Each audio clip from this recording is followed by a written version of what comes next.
السلام عليكم، ايه الاخبار؟ عاملين ايه؟ اتمنى تكونوا بخير. النهارده راجعين بفيديو نار، بس في الاول كده صلي على النبي وما تنساش الاشتراك وتفعيل زر الجرس علشان كل ما بينزل باكج في مسابقه فتاكه ان شاء الله.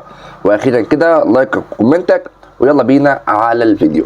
النهارده يا شباب ان شاء الله هنتكلم عن افضل خطتين مدمرتين للديفيجن، بيهم ان شاء الله تقدر توصل لديفيجن 1. وفي نهايه الفيديو هقول لك ازاي تجيبهم بمنتهى السهوله. يلا بينا يلا بينا يا باشا. رقم واحد هي خطه 4-3-3. في الخطه دي انت بتلعب ب4 سي بي، بتلعب ب4 مدافعين، مفيش باكات، خطه دفاعيه بحته. في 3 في خط وسط تقدر تعدل بيهم زي ما انت عايز، تطلع بقى لعيبه صناع لعبه، تقدر تخليهم محوريين، تقدر تخليهم ديفندرات عادي. ونفس الامر ينطبق على المهاجمين، فيها 3 سي اف. عايز تغير حاجه فيهم مفيش مشكله، عايز تسيبهم برضه مفيش مشكله.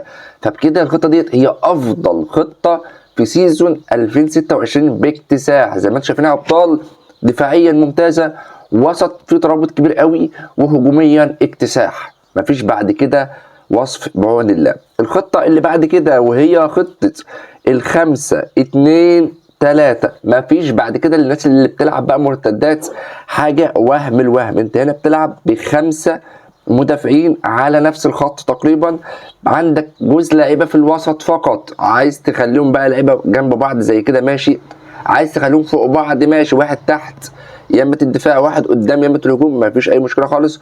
وكذلك الهجوم تقدر تعدل فيه بشكل طبيعي. دي افضل ولا التاني افضل؟ انت اللي بتحدد، وانت على حسب طريقه لعبك بتقدر تحدد الخطه بتاعتك.